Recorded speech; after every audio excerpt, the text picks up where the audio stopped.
Hey guys, it's Riley and welcome back to the channel. Today we're going to be playing through Zayne's 5-star memory, Iceborn Warmth.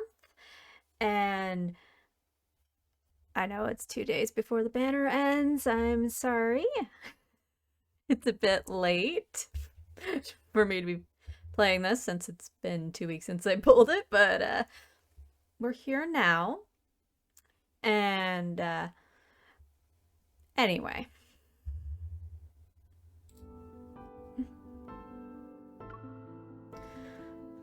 Okay, so I took Zayne to a forest park on the outskirts of the city for a relaxing camping trip after his intense work schedule, but we ended up stumbling into a mysterious realm.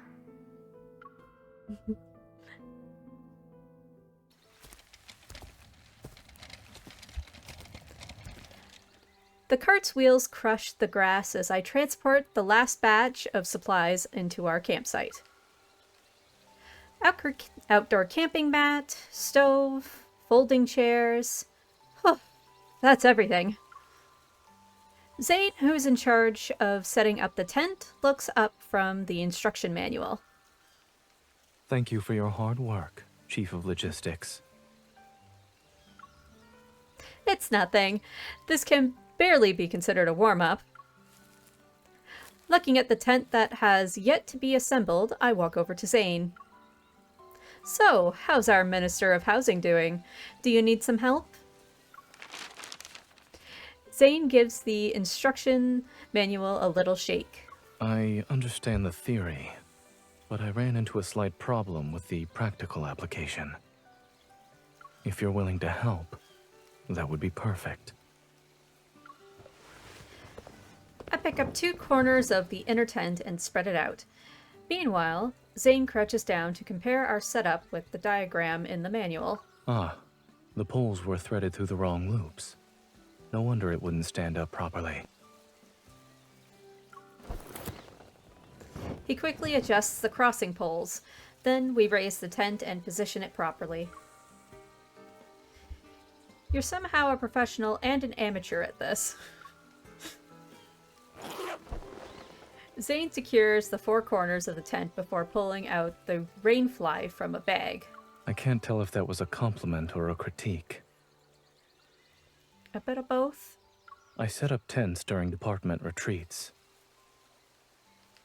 However, I've been too busy these past few years to keep up with it. Now I can barely remember anything about the outdoors. He passes me 1 corner of the rainfly, and we unfold it together in perfect sync. But it's okay. I've committed the technique for setting up a 2-person tent to memory. As we smooth out the rainfly, Zayne walks to my side and gently brushes against my shoulder. I'm certain this skill will often come in handy from now on.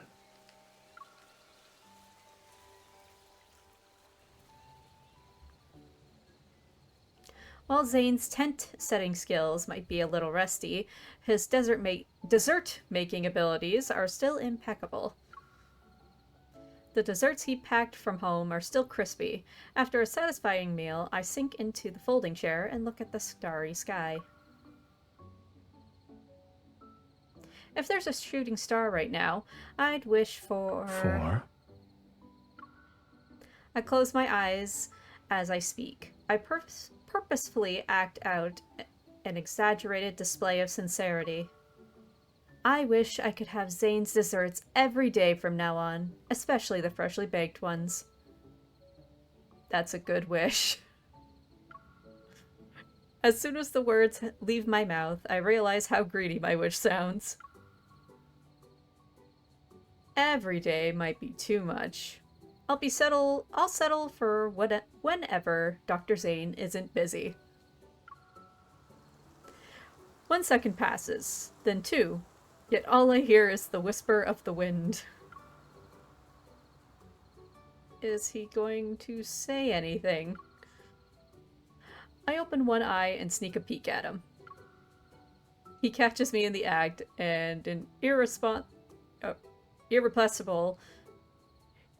smile appears on his face. You don't need the help of a shooting star to grant a simple wish.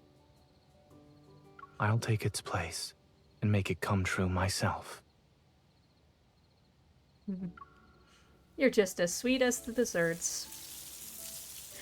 Above us, the Milky Way shines like a crystal in the darkness. It's as if we stepped into another world. It's so beautiful. Thankfully, I followed my doctor's advice. He always says that looking up at the sky is good for my neck and shoulders. Your doctor is correct, so you should definitely listen to him.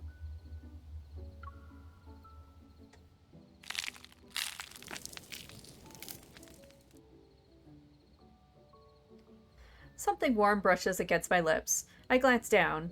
Zayne is holding up a freshly grilled zucchini, waiting for me to take a bite. Your doctor says you've been eating nothing but grilled meat and desserts all night. You should have some fiber, too. But meat and desserts are the best stuff. He's got a point. And with the way he's looking at me, there's no room for argument. I take a bite. But before I can even taste it, uneven grains of salt melt on my tongue, making me instinctively frown. Not good? Bit salty. No, just bit my tongue. It's not salty at all. Try it yourself. Before I can carry out my plan to get Zayne to fall for my trap, I suddenly sense a faint energy fluctuation. What's the matter? There's an energy fluctuation, but my watch doesn't detect anything unusual. Zayne moves closer to me and places a reassuring hand on my back. We should check it out just to be safe. I'll accompany you.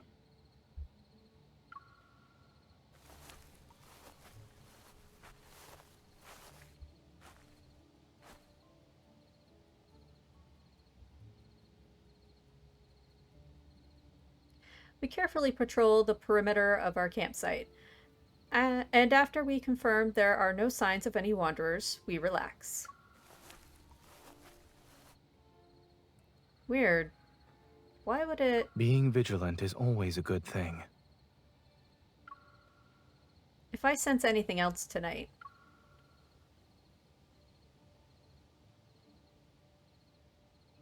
Zayne gently pats my head.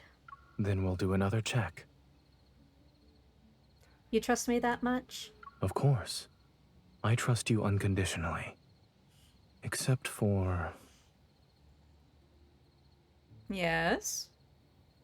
Except for when you tell me it's not salty at all.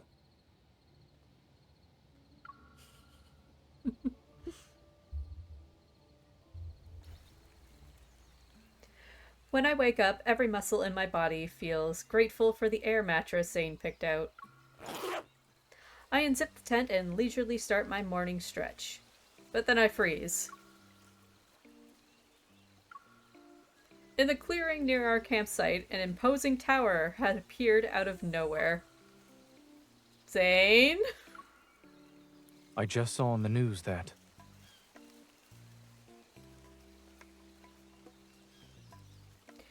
Zayne steps out of the tent and seemingly forgets what he's about to say upon seeing the sight before him. What about the news?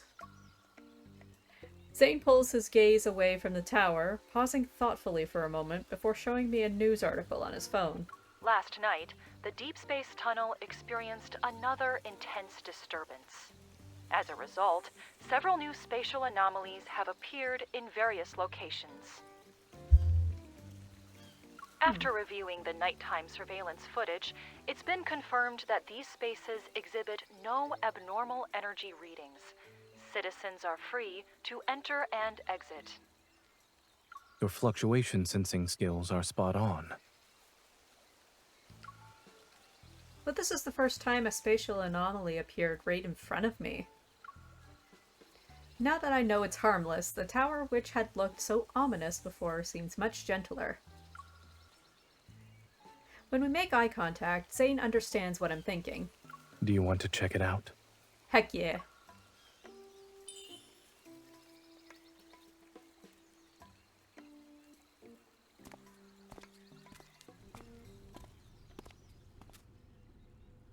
getting very bad flashbacks. A lot of time passes before we find the tall tower's entrance, and then we're greeted by a long flight of stairs once we're inside. It's like they were waiting for us. Zayne and I breathe a sigh of relief when we finally enter the spacious level Great Hall. I feel like I did half of my daily workout quota by climbing those stairs. It certainly is exhausting. Building a long staircase. Has the tower's owner never left this place? Or maybe he was thinking... I clear my throat and deliberately lower my voice. I shall build this tower to be far above the station of mortals. I see. So this is your definition of being above your station. But there might be another reason behind it. Oh? For instance, perhaps he dislikes being disturbed. Or he wants these stairs to discourage anyone who wasn't truly committed to visiting. Yeah, that's about right. You seem to understand his train of thought. I wonder if the tower's owner would consider you a confidant if you two met. I'm different. I actually enjoy being disturbed by you. Yep, one thing that the owner and you have in common. And if we ever had a tower like this, I would carefully consider the dimensions of the entrance's stairway.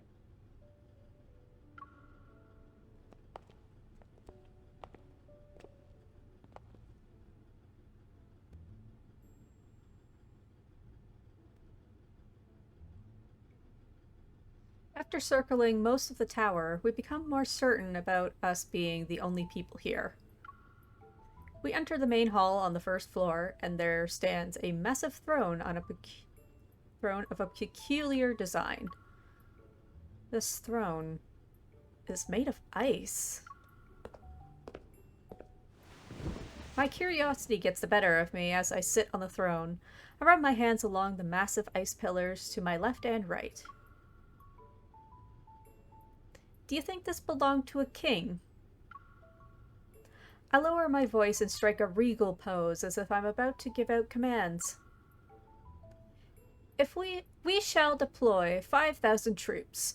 We'll capture that city and crush our enemies in one fell swoop. You're a natural at this. Saving it for that laugh? No other reason. He laughs, I save. As he approaches, I change my pose. Or maybe the throne belonged to a foreseer who delivered prophecies from the gods.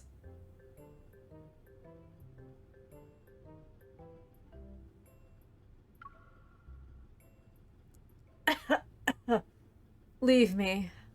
I have received a divine message.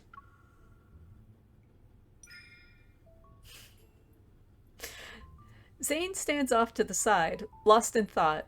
It's only when I wave a hand in front of him that he snaps back to reality. What's on your mind?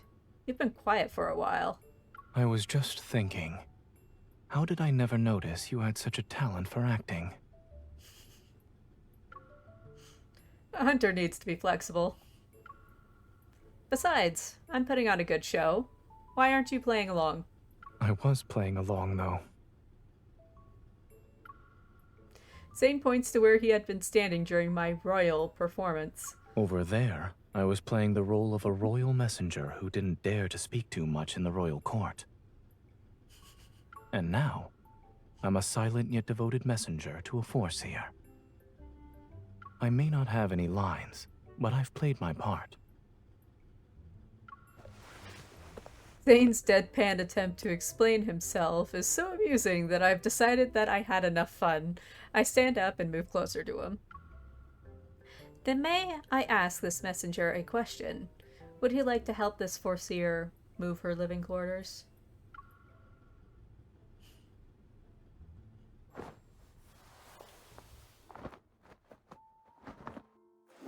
We spend half the afternoon moving our camping stuff into the tower's bedchamber. My gaze is drawn to an unassuming door covered in ice and snowflake-like patterns whenever we pass it. As we pass by the door once again, Zayne and I stop in our tracks at the same time. Since we're curious, let's go in and take a look.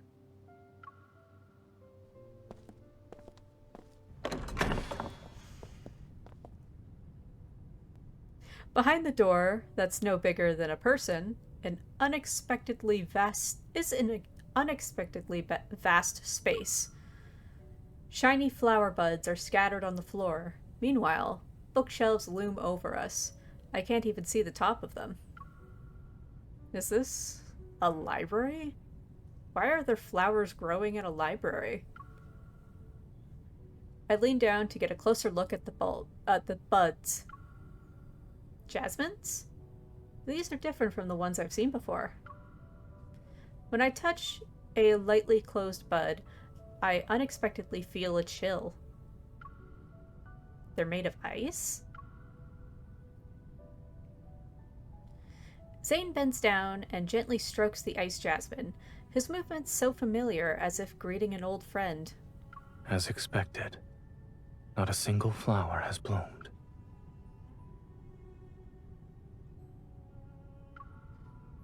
The crystalline buds refract brilliant light, yet they remain tightly closed. They appear lifeless. I walk to the bookshelves as sunlight streams down from the skylight. It illuminates the dust particles in the air. Where's the ladder? The shelves are so tall. Are we supposed to fly to reach the top? I hear the sound of ice forming behind me and turn to look. An ice crystal traces an elegant arc through the air. Did you use your evol? No. No, it's just jazz.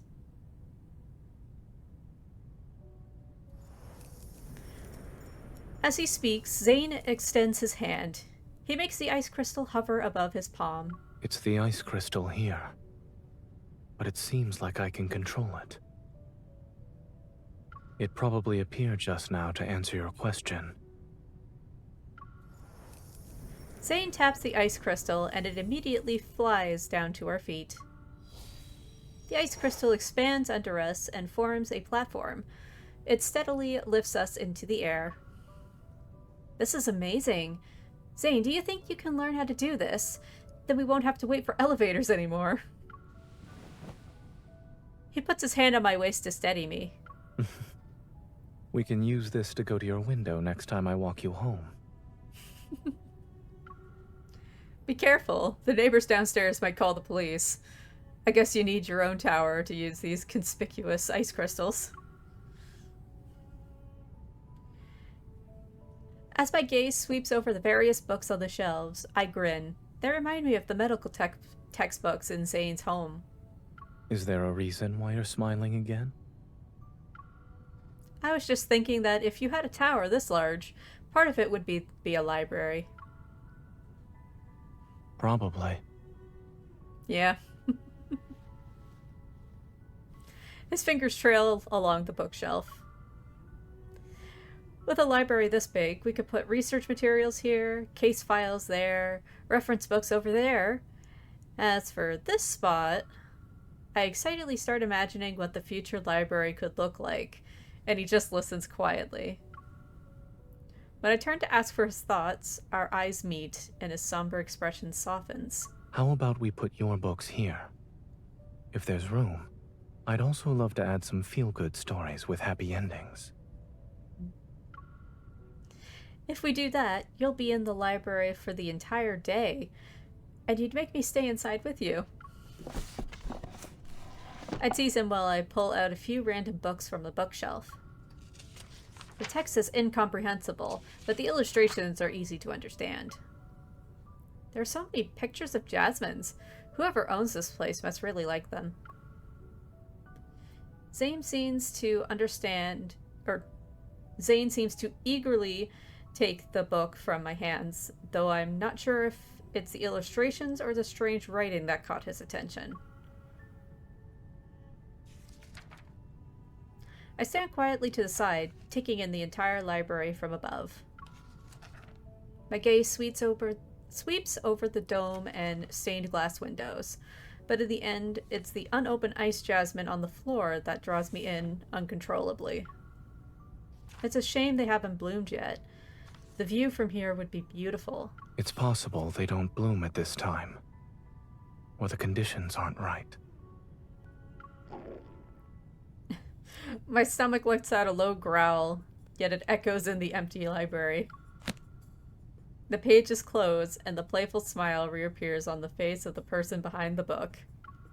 Regardless of when these jasmines bloom, at the very least we can say it's dinner time.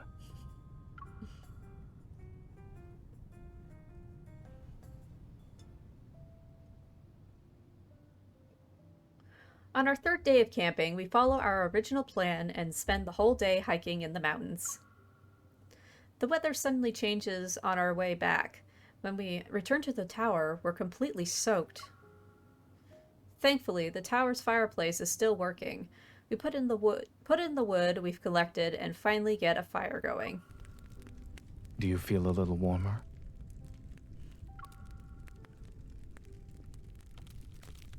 Zayne adds 2 more branches to the fireplace. I feel much better now that I took off those wet clothes. Come here, you should eat something. I bring 2 bowls of instant noodles to the fireplace. After looking around, I decide to use one of the stone stools at our table. This spot is perfect. We have a table and we're close to the fire. The only downside is having to sit on the floor. It's fine. It adds to the camping atmosphere.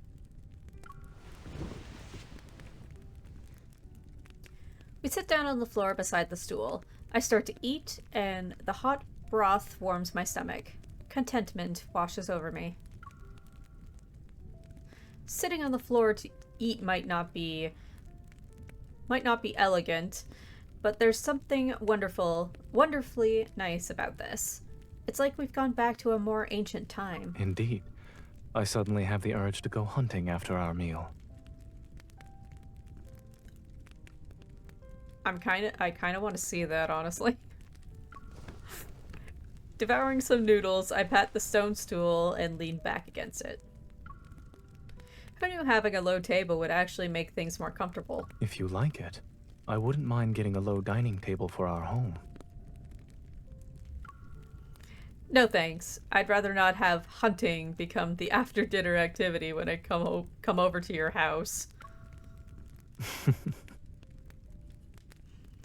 After staying here for 2 days, do you feel like this place can be called home?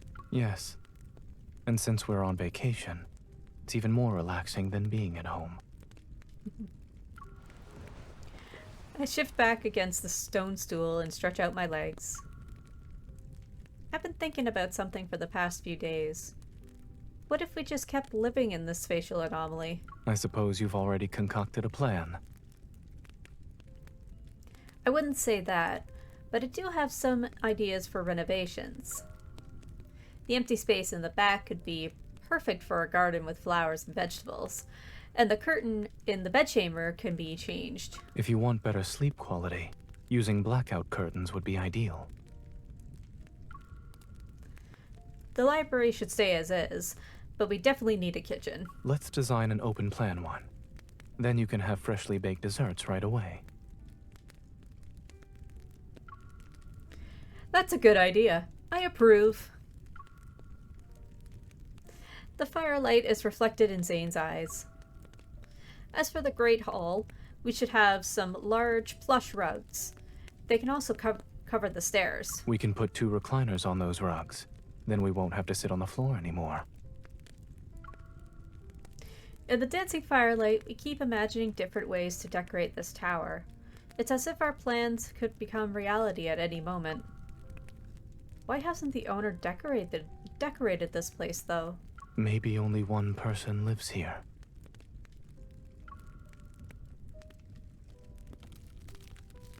Lost in thought, Zayne adds 2 more logs to the fireplace. It takes 2 people to make a house feel like home. When you're alone, it's often just a place to stay at. And you tend to make do with the bare necessities. doesn't only apply to decorations. Take eating, sleeping, and daily life, for example. Have you lived like that before? He turns to look at me, and a shadow briefly appears in his gaze. Yes. In Skyhaven, in Lincoln City, throughout university, when I just started working at Oxo Hospital. How did you live back then? I would volunteer to clean the lab after class. I also spent time sitting idly in the office after my shift.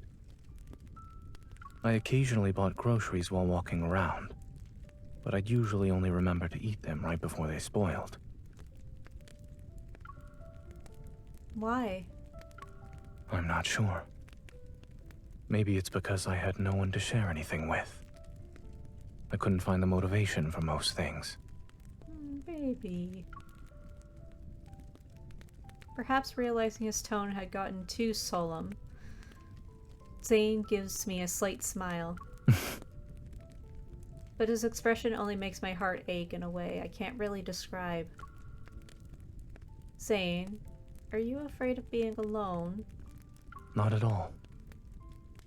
I've simply learned to accept it, grow accustomed to it. I even allowed it to reshape my life.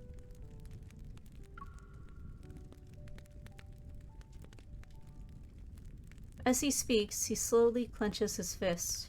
But I don't enjoy being alone. I don't want to enjoy it. I place my hand over his and caress it twice.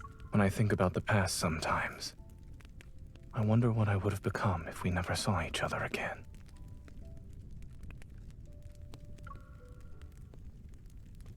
His voice trails off. Silence descends onto the room. I gently pull him closer and hug him. It's good that such a thing didn't happen.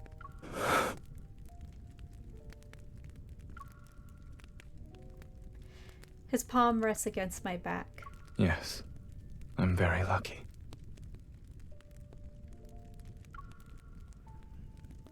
I look up at him as his nose brushes against my cheek. He nuzzles me. And his cool lips move closer to the corner of my mouth. Can you not look like that, please? It happens once, and then it happens again.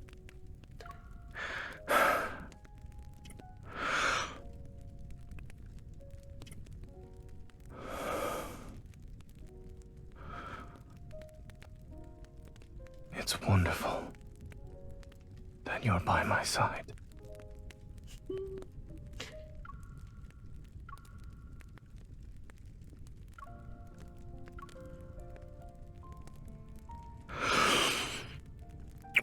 Oh, more kisses.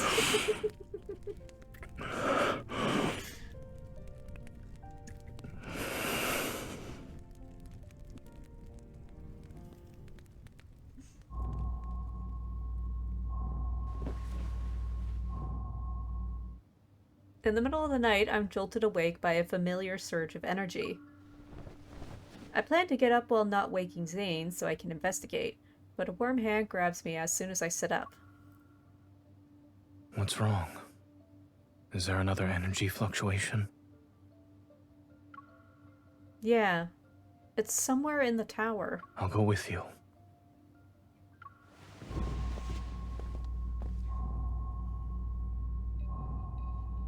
Heading to the source of the energy fluctuations, we arrive at the entrance of the library.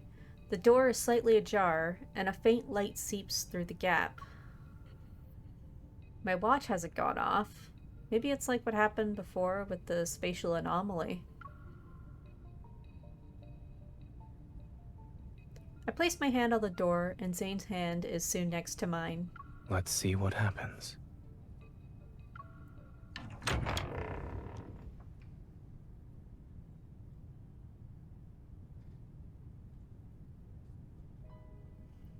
As the library door opens, we discover all the ice jasmines have blossomed. Reminiscent of a sea of flowers, their petals sway.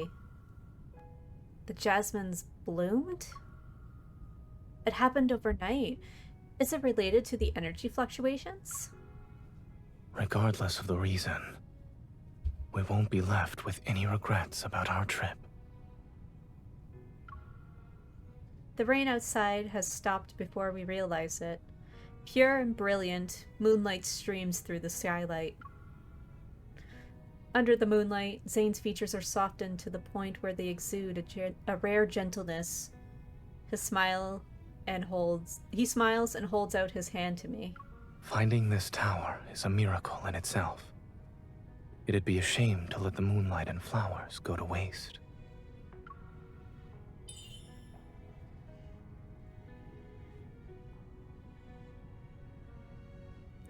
I take his hand, and together we step into the sea of jasmines.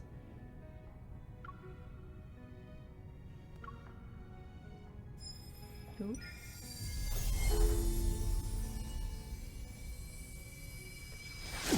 Resonant energy hums between our joined palms. Suddenly, countless shimmering particles of light swirl around us. Once they disperse, Zayne and I see our clothes have been transformed. Does a flower fairy live here? Like one who says hello by magically changing people's clothes?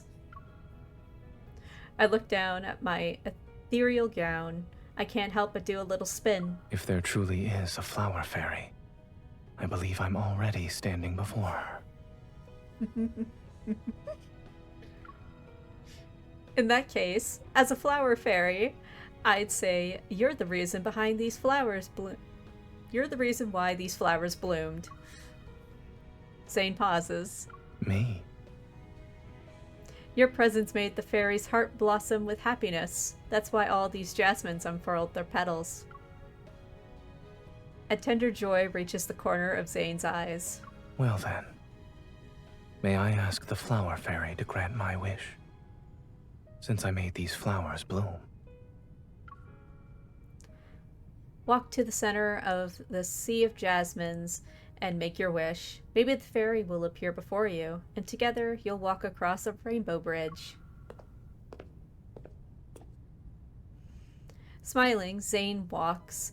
Just as I lift my gown, ready to continue our impromptu fairy tale, I see Zayne raise his finger slightly. Ice crystals suddenly form beneath my feet, and they lift me into the air.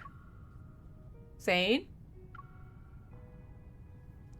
Kindle? A rainbow Oh, I'm going to bridge take it so might many. be beyond me.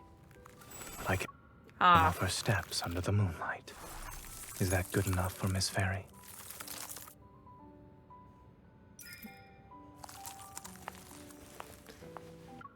Not bad. Now then, sir, what is your wish? Also. The avarice of my wish is unyielding. Trading all the beauty in this world to make a reality wouldn't be enough. Yet what I have now...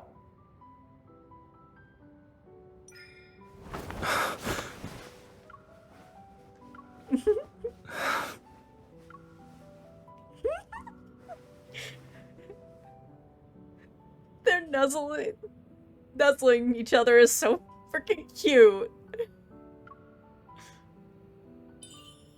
Maybe what I want to exchange with you is simple, just like this.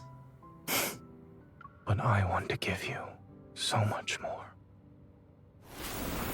One sentence, one embrace, one jasmine petal. They're not enough. Shall we dance? Yes, please.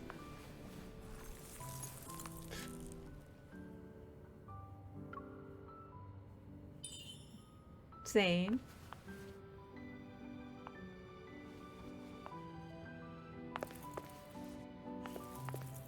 Meeting you is the luckiest thing that has ever happened to me. Like these jasmines. After a never-ending winter, I met the one who brought spring into my life. This space may not last forever. However, I promise to give you more beautiful memories. Every day, starting from this moment.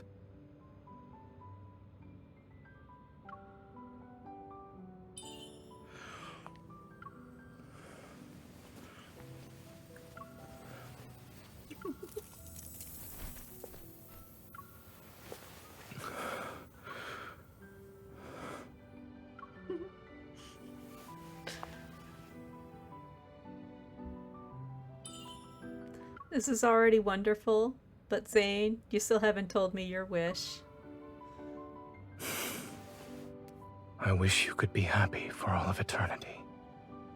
But an even greedier wish of mine is, I wish to be the person who's always by your side when you find happiness. I want to witness every flower bloom in our future together. Will you give me that chance? Yes.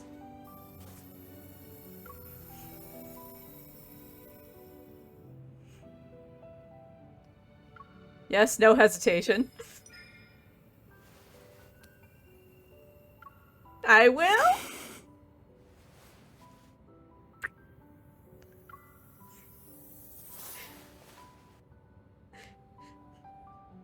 Then, let us make a vow in a sea of jasmines. We'll always see the flowers bloom together. Oh, that was slightly fading out. Oh well, I don't care.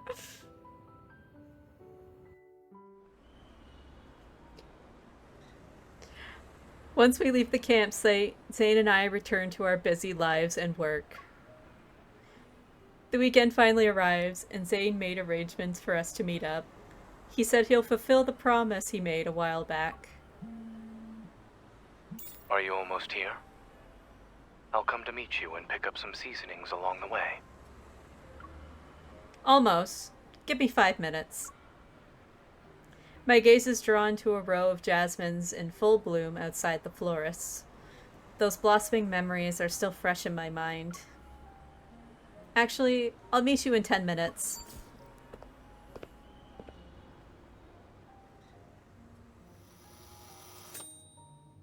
I hear the oven timer and Zayne's voice from the kitchen. It's ready. Would you like some tea to go with it? I love this outfit on him. I need it. I watch Zayne concentrate on the oven. A slight twinge of guilt materializes. I was worried my wish wouldn't come true before, but now I'm more concerned about you giving up your weekend just to make it happen. You could be resting instead. Nothing would make me happier than seeing you enjoy yourself. I smile at him and point toward the low table in the living room. I put the jasmines there. They like sunlight, so don't move them somewhere else. You're more worried about the jasmines. You weren't this concerned about me earlier. Well, that's because Zayne's gaze shifts to the TV in the living room, and I look at what caught his attention. Most of the spatial anomalies that emerged recently have disappeared. The effects from this deep space tunnel disturbance are subsiding for now. Boo. The screen cycles through aerial photographs of different spatial anomalies. I can't look away. I don't even understand why I'm fixated on this.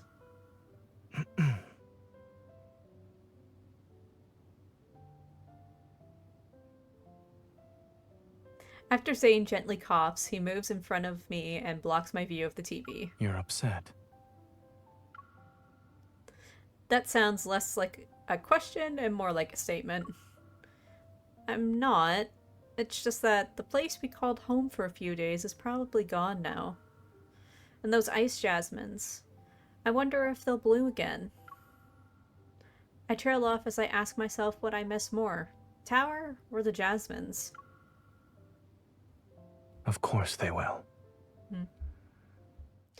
I look into Zayne's eyes and finally realize what's important to me. I'm worried that the dreamy days we share might eventually fade away. since we made a vow in the Sea of Jasmines. Zayne leads me to the living room. The white jasmines sway in the breeze. We'll always see the flowers bloom together. He embraces me from behind, and his arms tighten around my waist. I promise.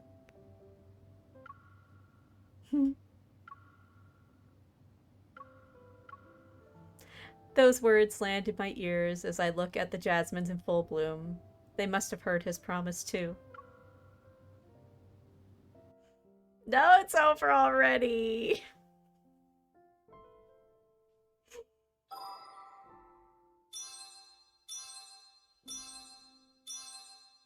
Oh, I didn't want that to end.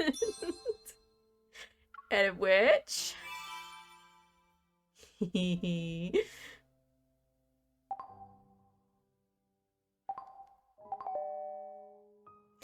Xavier, I love you, darling, but, shoo.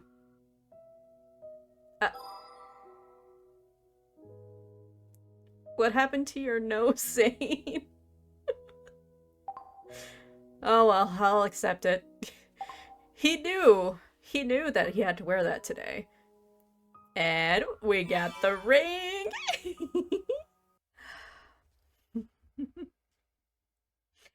That was super cute.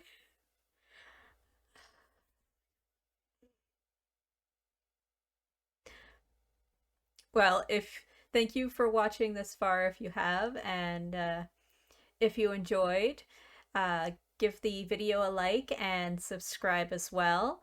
I'll be soon posting